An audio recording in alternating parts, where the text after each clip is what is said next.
اور آج کے دور کی خواتین اللہ رب العزت جل جلالہ کے خوف سے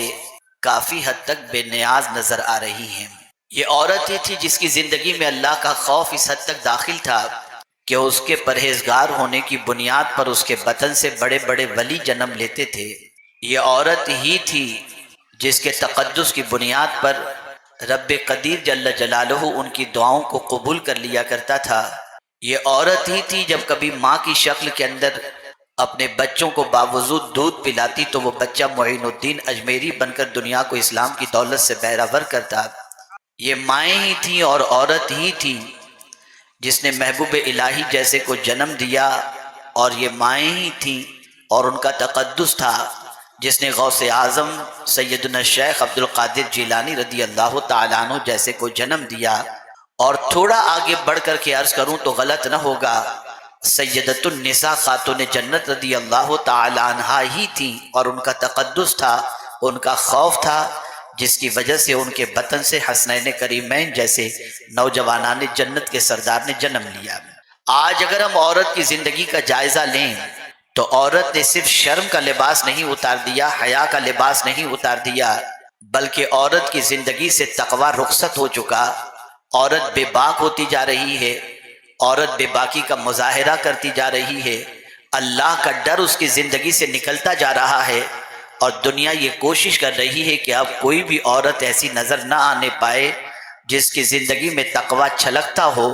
اور اس کی زندگی ایسی گزرتی ہو جس کو دیکھنے کے بعد خاتون جنت کی یاد تازہ ہو جائے۔ آئیے میں سمجھاتا ہوا چلوں آپ کو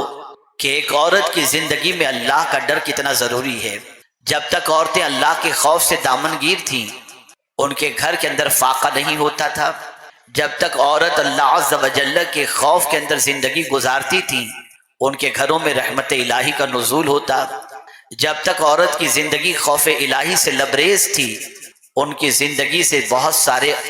استفادہ کرتے نظر آتے، علمی اعتبار سے، عملی اعتبار سے، قرآن کے اعتبار سے۔ جب تک عورت کی زندگی خوف الہی سے لبریز تھی بڑے بڑے آوارہ لوگوں کو توبہ کی توفیق نصیب ہو جاتی، لیکن جب سے عورت نے خوف کی چادر اتار کر کے پھینک دی اور اللہ کا ڈر بالکل دل سے نکال دیا، آج معاشرے کی سچویشن کسی سے پوشیدہ نہیں۔ العیاذ باللہ، اب تو حالات اتنے بد سے بدتر ہو چکے ہیں کہ بازاروں میں مرد تو اپنے وجود کو عورت سے بچاتے نظر آتے ہیں، لیکن عورت ہے کہ بینگلز پہننے سے لے کر کے چپل جوتے تک غیر مردوں سے پہن لیتی ہیں، اور اب تو حالت اتنی بھی بدتر ہو چکی ہے کہ اپنے جسم کے کپڑوں کا ناپ بھی مرد ٹیلروں کو دے کر اللہ کے خوف کی چادر اتار کر آخرت سے بالکل غافل ہوتی ہوئی دکھائی دیتی ہیں۔ اے خاتون جنت رضی اللہ تعالی عنہ کی کنیزوں، میں دو ایک حدیثیں آپ کی سماعتوں کے حوالے کروں گا اور دو تین واقعات کے ذریعے آپ کو بتاؤں گا کہ اللہ کی بندیوں کے اندر جب خوف خدا آ جاتا ہے تو اس کے بعد معاشرے کے اندر کتنا بڑا انقلاب پیدا ہوتا ہے، اور اللہ کی بندیوں میں اگر اللہ کا ڈر پیدا ہو جائے تو وہ گھر رش کے جنت بن جاتا ہے، وہ خاندان رش کے ملائکہ بن جایا کرتا ہے۔ آپ ذرا دیکھیں آج عورت اپنی زندگی کی مصروفیات کا جائزہ لے کہ وہ صبح اٹھنے سے لے کر کے رات تک کیا کرتی ہے، اور رات کی آدھی رات تک اس کی زندگی کس کام کے اندر خرچ ہوتی ہے۔ وہ سرسری طور پر اپنی زندگی کا احتساب کرے اور اپنی زندگی کا جائزہ لے کہ اس کی صبح کس کام میں گزرتی ہے، اس کی دوپہر کس کام میں گزرتی ہے، اس کی شام کس کام میں گزرتی ہے، اس کی آدھی رات کس کام کے اندر گزرتی ہے، اور اس کے تصورات و تخیلات کے اندر کیا چیزیں گردش کر رہی ہوتی ہیں۔ تو مجھے کہنے کی ضرورت نہیں، الا ماشاء اللہ تقریباً خواتین کا ذہن بھٹکتا ہوا نظر آتا ہے، تقریباً خواتین کے ذہن کے اندر اللہ کا ڈر نظر نہیں آتا، اور دنیا کے جھمیلوں کے اندر، دنیا کی محبت کے اندر، بننے سنورنے کے اندر، اور اپنی زندگی کو آرائش و زیبائش سے مزین کرنے کے اندر ان کی زندگی کے زیادہ تر لمحات گزرتے ہوئے نظر آتے ہیں۔ آپ کہیں گے مولانا آپ اعتراض کر رہے ہیں، شاید آپ کو نہیں معلوم زیادہ روزے رکھنے والی خواتین ہی ملیں گی، زیادہ نفل پڑھنے والی خواتین ہی ملیں گی، زیادہ ختم شریف پڑھنے والی خواتین ہی ملیں گی، زیادہ اللہ عز و جل کی کتاب کی تلاوت کرنے والی خواتین ہی ملیں گی، میں اس سے انکار نہیں کرتا، لیکن میں اس کا اثر ان کی زندگی میں تلاش کرتا ہوں کہ بتاؤ تو صحیح تلاوت کا اثر تمہاری زندگی میں کتنا ہے، اللہ کا ڈر تمہاری زندگی میں کتنا ہے۔ تو اگر آپ دیکھیں گے تو اس طرح کی بہت ساری تلاوت کرنے والی خواتین، بہت ساری اوراد و وظائف میں زندگی گزارنے والی خواتین کچھ اس طریقے سے بھی زندگی گزارتی ہیں جس طریقے کی زندگی گزارنے کے سلسلے میں اللہ نے بھی منع فرمایا، اللہ کے رسول صلی اللہ علیہ وسلم نے بھی منع فرمایا۔ کبھی ایسا ہوتا ہے شوہر کے سامنے تو عورت اللہ سے ڈرتی ہوئی دکھائی دیتی ہے، بیٹی باپ کے سامنے اللہ کا ڈر اپنے دل میں بٹھائی ہوئی دکھائی دیتی ہے، ماں کے سامنے کسی حد تک اللہ کے ڈر سے لرزتی اور کانپتی دکھائی دیتی ہے، لیکن جب ماں باپ غائب ہو جاتے ہیں تو اللہ کا ڈر بھی رخصت ہو جاتا ہے۔ ان بہت ساری بچیوں کے حوالے سے ہمارے کانوں تک شکایت پہنچتی ہے جو برقع پہن کر کالج اور یونیورسٹی جاتی ہیں اور اس کے بعد وہاں کی زندگی نہ جانے کس طریقے سے دامن پر گناہ کے چھینٹے لگاتی ہوئی نظر آتی ہیں۔ الا ماشاءاللہ، میں ساری بچیوں کی بات نہیں کرتا، میں ان بچیوں کو بھی جانتا ہوں جن کی طرف کوئی نگاہ اٹھا کر کے دیکھے تو وہ نگاہ کھینچ لیں، اور ان بچیوں کے تقدس کو بھی جانتا ہوں جو کالج اور یونیورسٹی کی دہلیز پر قدم رکھنے کے بعد بھی اپنی زندگی پر اپنے دامن پر گناہوں کا دھبا لگنے نہیں دیتی، نہ نماز چھوڑتی ہیں، نہ حیا چھوڑتی ہیں، نہ پردہ چھوڑتی ہیں، نہ اللہ کا ڈر چھوڑتی ہیں۔ ایسی بھی بہت ساری بندیاں ہیں، لیکن زیادہ تر ایسی بندیاں ملیں گی جن کے دل سے اللہ کا ڈر رخصت ہو چکا ہے، اللہ کا خوف رخصت ہو چکا ہے، اللہ کی خشیت رخصت ہو چکی ہے۔ ایک ہوتا ہے سامنے ڈرنا، ایک ہوتا ہے پیٹھ پیچھے ڈرنا۔ اللہ اکبر، جو لوگ اللہ عز و جل سے اس طرح سے ڈرتے ہیں کہ صرف یہی نہیں کہ لوگوں کے سامنے اللہ کا ڈر ان کی زندگی کے اندر ہے کہ اگر ہم یہ کریں گے تو یہ ہوگا، نہیں، جب وہ تنہائی میں ہوتی ہیں، جب وہ اکیلے میں ہوتے ہیں تو ان کے دامن پر اللہ کی خشیت ہوتی ہے، وہ ڈر رہے ہوتے ہیں کہ کوئی دیکھ رہا ہو یا نہ دیکھ رہا ہو، پالنہار حقیقی دیکھ رہا ہے، معبود برحق دیکھ رہا ہے، اس کی بارگاہ میں ایک دن حاضر ہونا ہے اور وہ ہمیں اپنے گناہوں کے بارے میں اور ہمیں اپنے گناہوں کے سزا کے سلسلے میں حکم سنائے گا۔ لیکن میں آپ کو بتاؤں، ایک خاص طور پر آپ کی توجہ چاہوں گا، دنیا کا انسان دیکھے گا آپ کو اللہ کی نافرمانی کرتے ہوئے یا گناہ کرتے ہوئے، وہ ٹوکے گا، وہ ڈانٹے گا، اور باپ ہے تو زد و کوب کرے گا، شوہر ہے تو کسی حد تک طلاق کی دھمکی دے گا یا رشتے سے نکال دے گا۔ لیکن میں پوچھنا چاہتا ہوں، جس کو جتنا اختیار ہوتا ہے اسی کے حساب سے وہ سزا دیتا ہے۔ باپ کو جتنا اختیار ہے اسی کے مطابق تمہارے گناہ پر سزا دے گا، شوہر کو جتنا اختیار ہے اس کے مطابق وہ تم کو سزا دے گا۔ لیکن کبھی تم نے یہ سوچا کہ شوہر کو پتہ نہ چلے اس طرح سے گناہ کرتی ہو کہ کہیں طلاق نہ دے دے، کہیں اس لیے گناہ سے بچتی ہو کہ کسی طرح سے باپ کو پتہ نہ چلے؟ لیکن میں پوچھنا چاہتا ہوں، کیا اللہ سے بھی چھپ سکتے ہو؟ کیا اللہ سے بھی تم بے خبر؟ اللہ عز و جل تمہارے کرتوت سے بے خبر رہ سکتا ہے؟ نہیں، اللہ ہر گناہ کو جانتا ہے، اللہ عز و جل ہر انسان کے کرتوت کو جانتا ہے، اس سے کوئی چیز پوشیدہ نہیں ہے۔ جتنا انسان سے ڈرتے ہو اگر اتنا ہی اللہ کا ڈر دل کے اندر پیدا ہو جائے تو آج کے دور کی خواتین جس کے لیے جو دعا کر دیں اللہ ان کی دعاؤں کو قبول فرما لے گا۔ تقوی اتنی عظیم دولت ہے کہ جس عورت کو نصیب ہو جائے، وہ عورت اگر پیوند والے کپڑے بھی پہنے تو اللہ اسے عزت عطا کرتا ہے، وہ میک اپ نہ بھی کرے اللہ اس کے چہرے پر نور ظاہر کر دیتا ہے، وہ کسی کے لیے دعاؤں کے لیے ہاتھ اٹھا دے اللہ اس کی دعاؤں کو قبول کر لیتا ہے۔ اور میرے پیارے آقا صلی اللہ علیہ وسلم کے پیارے دیوانوں اور خواتین اسلام، اگر اللہ کی نیک بندی، اللہ سے ڈرنے والی بندی اگر لب ہلا دے تو مولا اس طرف اس کے سارے تمناؤں کی تکمیل فرما دیتا ہے۔ آپ دیکھیں، آپ کو محسوس ہوگا کہ اللہ کا ڈر جب دل میں ہوتا ہے تو کیفیت کیا ہوتی ہے۔ اللہ اکبر، ایک عورت جس کی زندگی اللہ کی بندگی میں گزرتی تھی، جس کی زندگی اللہ کی اطاعت میں گزرتی تھی، لیکن اس کا شوہر جو وہ خود بھی بہت بڑا عابد تھا لیکن اس کے بچے بہت زیادہ تھے، یعنی میاں بیوی کے بچوں کی تعداد بڑی تھی۔ ایک دن سچویشن ایسی بن جاتی ہے کہ کثیر العیال ہونے کی وجہ سے، بہت بچے ہونے کی وجہ سے گھر کے اخراجات پورے نہیں ہو رہے تھے، تو شوہر نے بیوی سے کہا جاؤ فلاں تاجر کے پاس جا کر کے کچھ لے کر کے آ جاؤ تاکہ بچوں کی آگ بجھائی جا سکے، بچوں کے پیٹ کی آگ بجھائی جا سکے۔ خاتون جاتی ہے اور جانے کے بعد تاجر کے سامنے اپنا معافی ضمیر پیش کرتی ہے۔ تاجر فاسق تھا، اس کے دل کے اندر اللہ عز و جل کا ڈر نہیں تھا۔ موقع کا فائدہ اٹھاتے ہوئے اس نے اس عورت سے کہا کہ تم میری خواہش پوری کر دے، میں تیری ضرورت کی تکمیل کر دوں گا۔ عورت چلی گئی، گھر جب پہنچتی ہے تو شوہر کہتا ہے بچے بھوک سے بلک رہے ہیں، کچھ لے کر کے آئی ہو؟ اس عورت نے کہا نہیں، کچھ نہیں ملا۔ اپنے شوہر سے یہ نہیں کہا کہ فلاں تاجر نے اس قسم کے جملے استعمال کیے۔ کچھ دیر تک بچوں کو بلکتا ہوا دیکھ کر برداشت نہ ہو سکا، پھر وہ تاجر کے پاس گئی۔ جب تاجر کے پاس پہنچتی ہے اور اپنے بچوں کے بلکنے کی بات کرتی ہے تو وہ یہی کہتا ہے کہ تم میری خواہش پوری کر دے، میں تجھے مالا مال کر دوں گا۔ عورت گھبرا جاتی ہے، کبھی بچوں کی بھوک، بچوں کا تڑپنا، بچوں کی پریشانی اس کے دل و دماغ پر چھا جاتی ہے، کبھی اللہ کا ڈر، اللہ کی بارگاہ میں کھڑے ہونے کا تصور وہ اسے کانپنے پر مجبور کر دیتا ہے۔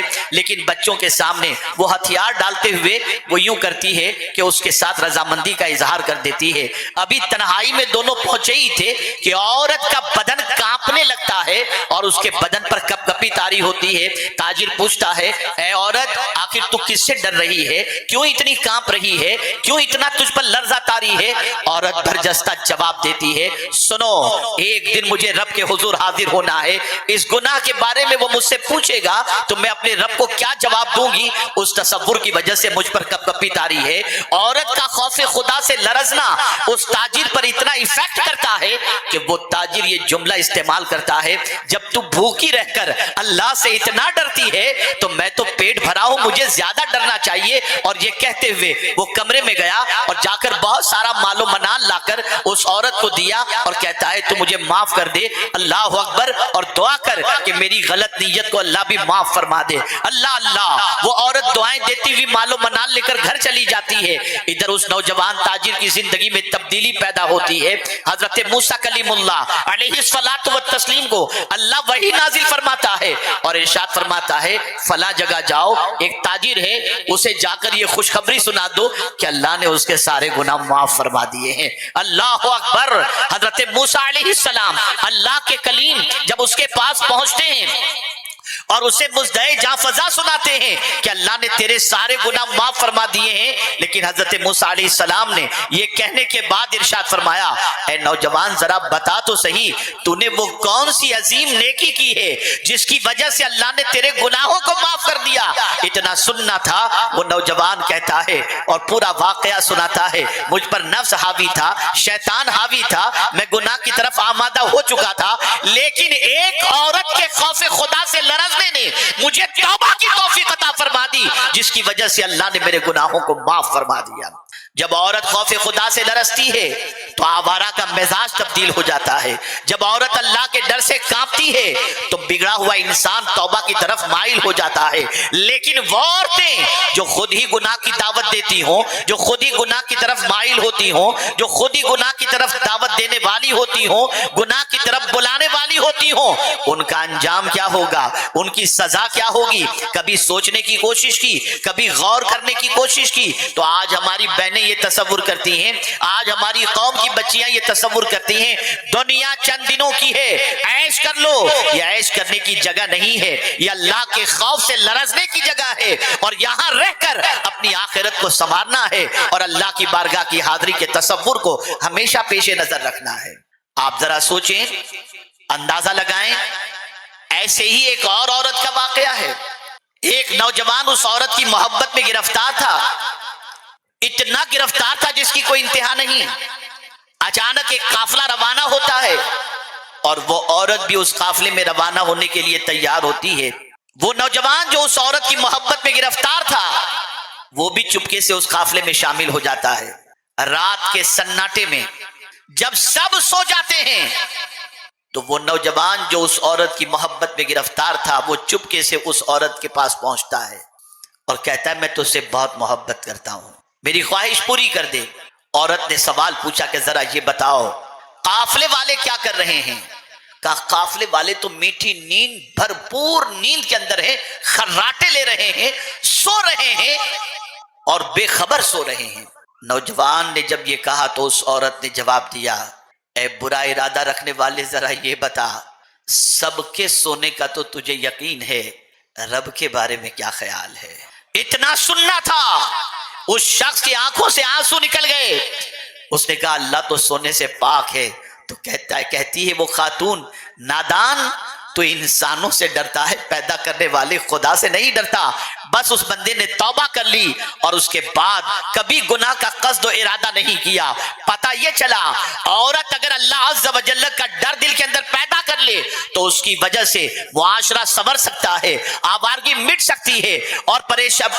گناہوں کے دلدل میں ڈوبنے والے نوجوانوں کو سنورنے کا موقع مل سکتا ہے۔ لیکن وہ عورت جو اپنے آپ کی طرف مردوں کو مائل کرتی ہیں، مردوں کو اٹریکٹ کرتی ہیں، رسول اعظم صلی اللہ علیہ وسلم نے فرمایا وہ عورتیں جہنمی ہیں اور انہیں جنت کی خوشبو تک نصیب نہیں ہو سکتی۔ اے خواتین اسلام، اللہ کا ڈر دل کے اندر پیدا کرو، اللہ کے ڈر سے دل میں سکون پیدا ہوگا، اللہ کے ڈر سے اللہ تمہیں عزت عطا فرمائے گا، اللہ کے ڈر سے تمہارے گھر سے فاقہ ختم ہوگا، اللہ کے ڈر سے تمہاری دعاؤں کو اللہ قبول کرے گا،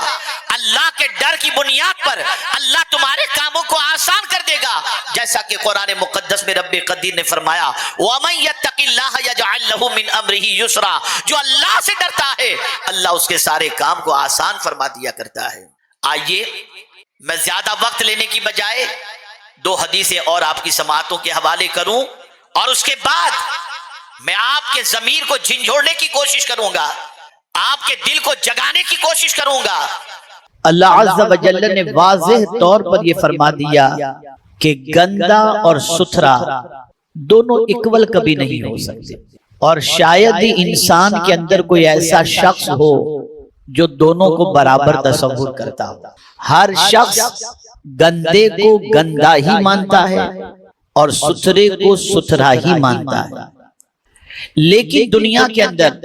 سوچ کا فرق ہے۔ دنیا میں یہ ضروری نہیں ہے کہ ایک چیز کسی کے لیے گندی ہے تو دوسرے کے لیے بھی وہ چیز گندی ہو، اور ایک چیز کسی کے لیے ستھری ہو تو دوسرے کے لیے بھی ستھری ہو، یہ ضروری نہیں۔ اس کو آپ یوں سمجھیں کہ شراب بہت سارے لوگ پیتے ہیں، پینے والوں کے نزدیک یہ شراب پینا کوئی غلط بات نہیں ہے، بلکہ بات شراب کی آئی تو میں اسی ممبئی کا ایک واقعہ آپ کے سامنے پیش کروں کہ میرے ایک دوست امریکہ میں رہتے ہیں، بڑے دیندار لیکن ہائیلی کوالیفائیڈ ہیں، لکھنؤ کی سائڈ کے رہنے والے، اتفاق سے اپنے بھائی کے رشتے کے لیے کوئی پڑھی لکھی بچی کی تلاش میں نکلے تو ان کو پتا چلا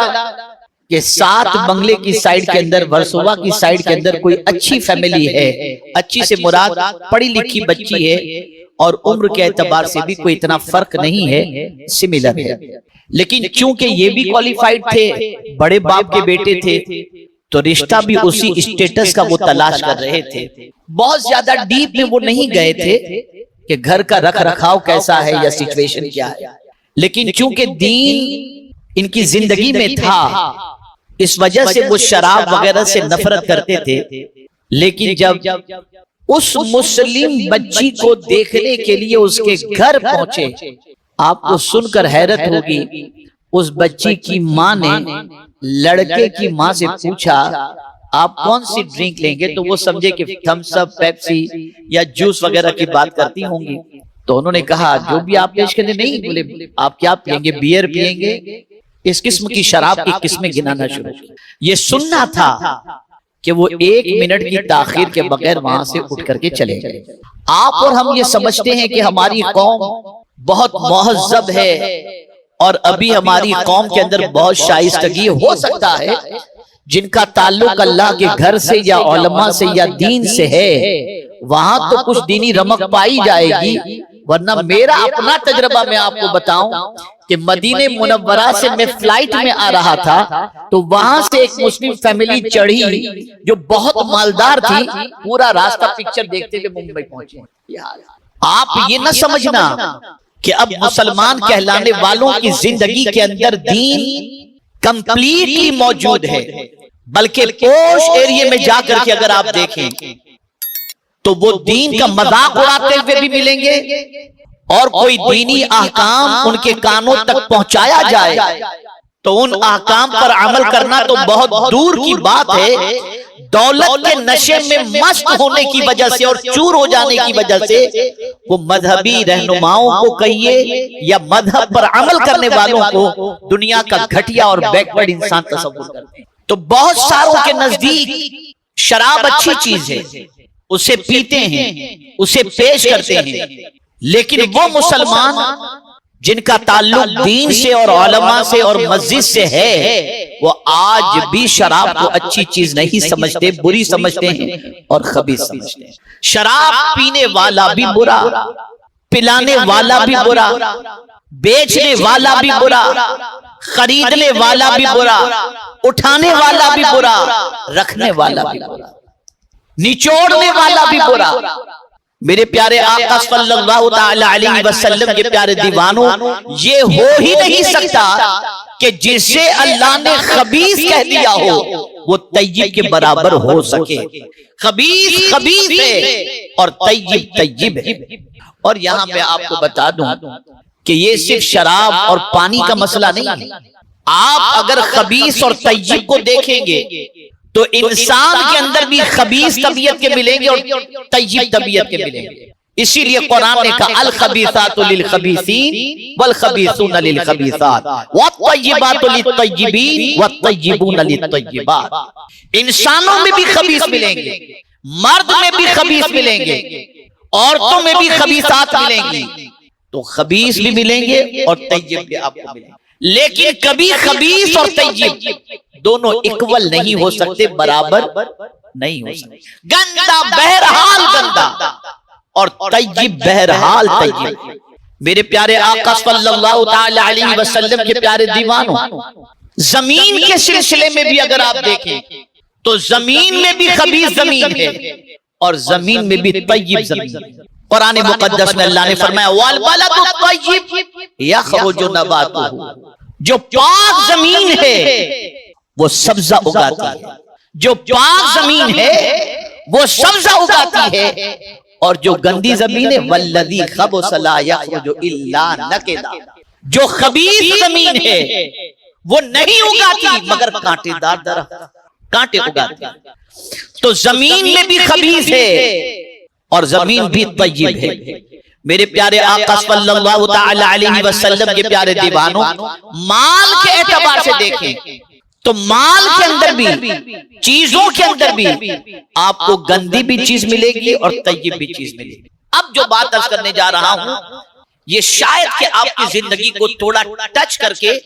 آپ کی سوچ کو تھوڑا سا کریکٹ کر دے۔ مال کے اندر، چیزوں کے اندر بھی گندی چیز بھی ہے اور طیب چیز بھی ہے۔ اب انسان کی سوچ کیا ہے، آپ اور ہم سب کی سوچ کیا ہے، اور ہم روزمرہ کی زندگی میں کرتے کیا ہیں اور کرنا کیا چاہیے، اس کو قرآن اجاگر کرتا ہے۔ وَلَا تَيَمَّمُوا الْخَبِيثَ مِنْهُ تُنْفِقُونَ وَلَسْتُمْ بِآخِذِيهِ۔ قرآن کہتا ہے کہ جو خبیث ہے اسے اللہ کے نام پہ نہ دو، اس لیے کہ اگر وہ تمہیں دیا جائے وَلَسْتُمْ بِآخِذِيهِ، تم اس کو پکڑنے کے لیے تیار نہیں۔ کیا مطلب؟ سڑا ہوا کھانا اللہ کے نام پہ دے دو، پھٹا پرانا اللہ کے نام پہ دے دو، جو ہمیں پسند نہیں وہ اللہ کے نام پہ دے دو۔ قرآن کہتا ہے نہیں، یہ گھٹیا چیز اللہ کے نام پہ نہ دو، اس لیے کہ اگر یہ گھٹیا چیز تمہیں دی جائے تو تم اسے لینے کے لیے تیار نہیں ہوگے،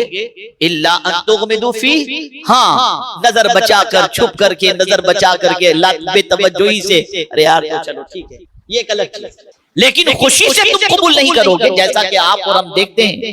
کوئی روڈ پہ بیکنے والا پرفیوم لا کر کے دے دے، ارے بھائی اپنی آپ کے پاس رکھیں، لیکن اگر کوئی اجمل کا قیمتی عطر لا کر کے دے دے یا مدینے کا کوئی عود لا کر کے دے، بہت اچھا ہے، تو آپ تو اپنے لیے اچھا پسند کرتے ہو اور اللہ کے نام پر وہ چیز دے رہے ہو جو آپ کو اور ہم کو پسند ہے۔ تو قرآن یہ کہتا ہے اللہ کی راہ میں بھی دو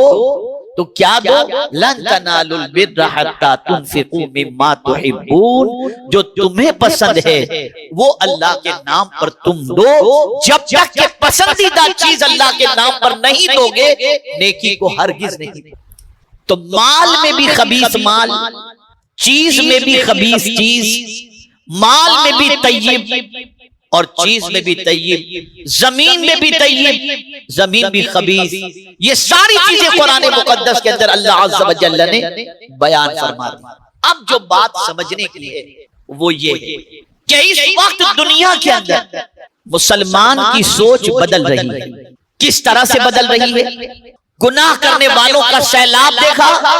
چل پڑے گناہ کی طرف، برائیاں کرنے والوں کا سیلاب دیکھا، چل پڑے برائیوں کی طرف، غلط رسومات ادا کرنے والوں کا سیلاب دیکھا، چل پڑے اس طرف۔ اور اب تو یہ کہتے ہوئے مسلمان نظر آتے ہیں مولانا اس کے بغیر تو آج کے دور میں چارہ ہے ہی نہیں، یہ کرنا ہی پڑے۔ اب گناہ پھیل رہا ہے۔ ایک وقت تھا کہ باپ اگر بیٹی کا رشتہ کرنا چاہتا